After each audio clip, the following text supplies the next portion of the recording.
अरे ये कौन हैं और हमारे घर से क्या लेके जा रहे हैं?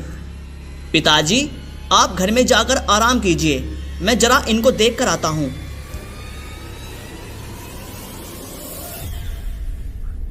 अरे ये क्या? ये दोनों तो उस कुएं में चले गए।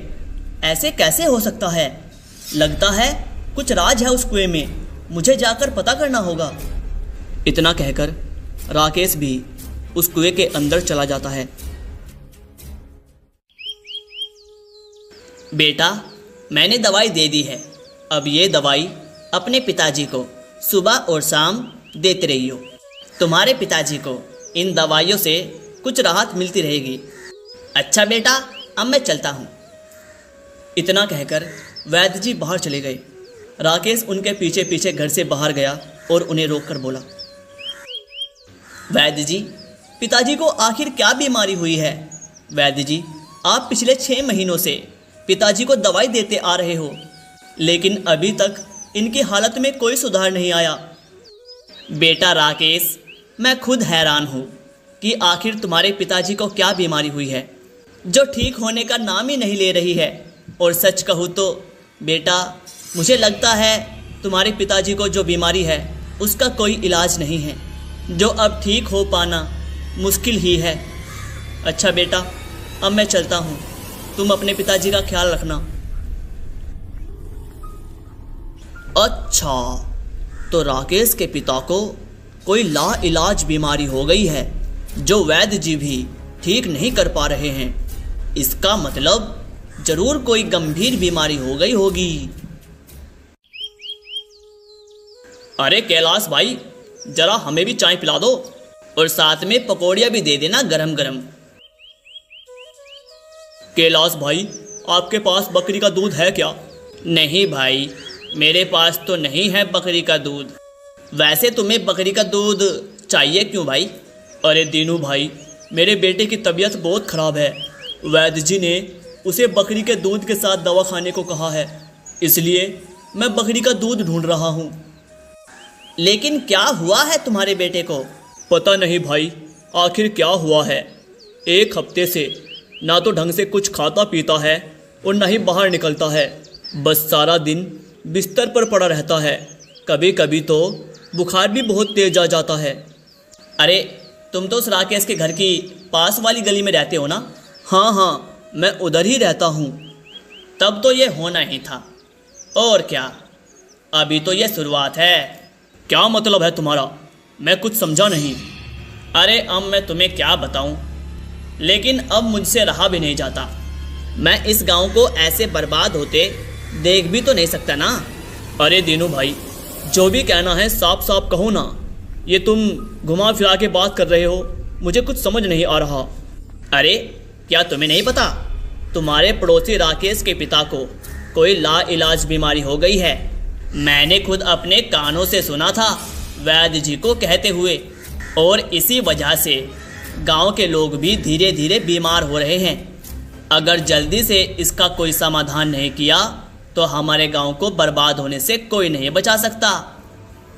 गांव के लोग अब इस बात से डरने लगते हैं, तो गांव के लोग अपने ही गांव के मुखिया के पास जाते हैं।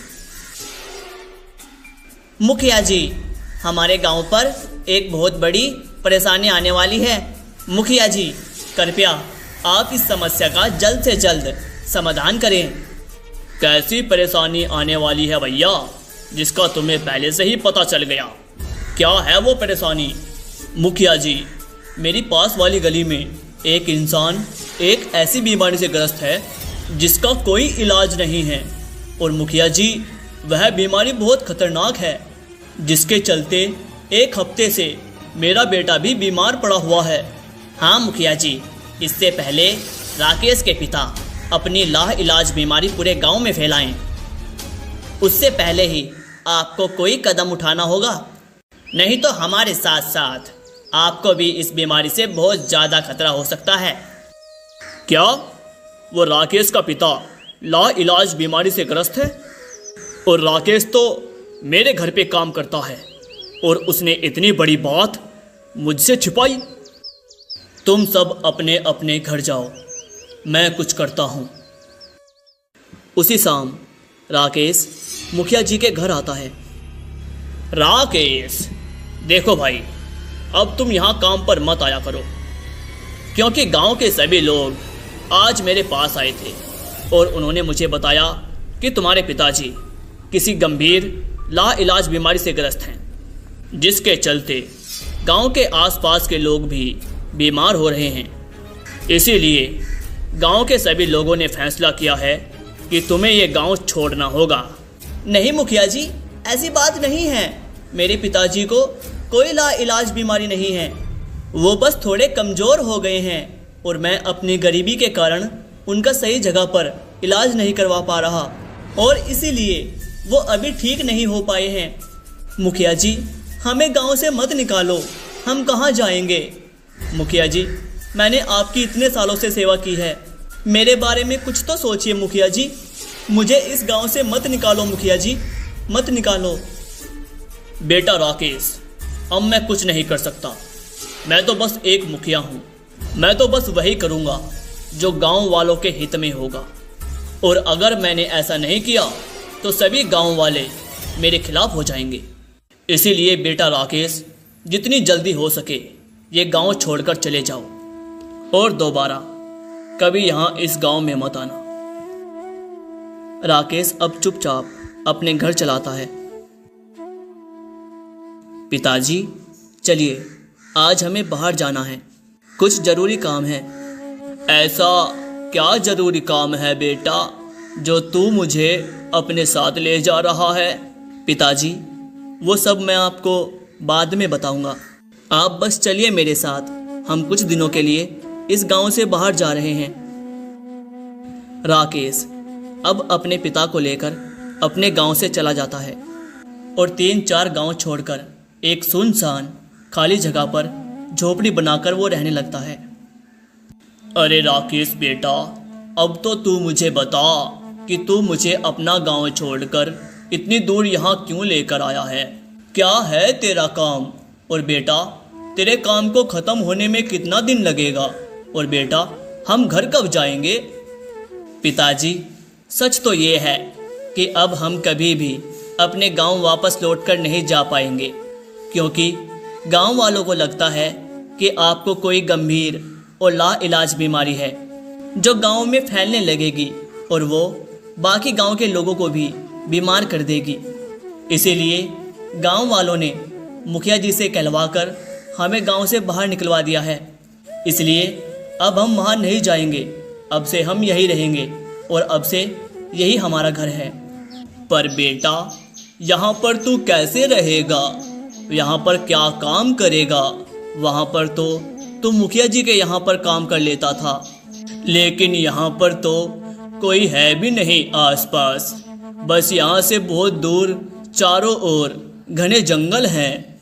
पिताजी, आप चिंता मत कीजिए, जंगल के उस पार एक गांव है जहाँ रोज बाजार लगता है।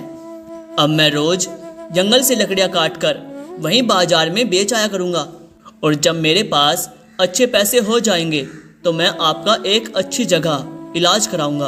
अब आप बस आराम करो, बाकी सब मैं देख लूँगा। राकेश अब रोज जंगल जाता और वहाँ से सूखी लकड़ियाँ काटकर उन्हें बाजार में ले जाकर बेच आता। पिताजी, मैंने एक वैद्य जी के बारे में पता किया है जो कि बहुत प्रसिद्ध है, और वो जंगल के उस पार जो गांव है ना, वहीं पर रहते हैं। चलिए, आज मैं आपको उनके पास लेकर चलता हूँ। मुझे विश्वास है वो आपको जरूर ठीक कर देंगे। राकेश अब अपने पिताजी को उन वैद्य जी के घर पर ले आता है। नहीं, मुझे तो कुछ भी समझ नहीं आ रहा कि आपको क्या बीमारी है, लेकिन मैं कुछ दवाई दे रहा हूँ, इन्हें खाते रहना। इनसे आपको नींद अच्छी आएगी और दर्द और बेचैनी नहीं होगी। पिताजी, वैद्य जी ने जो दवा दी है उसे आप समय पर लेते रहना, और जल्द ही मैं शहर के किसी अच्छे से अस्पताल में आपको ले जाकर आपका इलाज कराऊंगा, जहां आप बिल्कुल ठीक हो जाएंगे।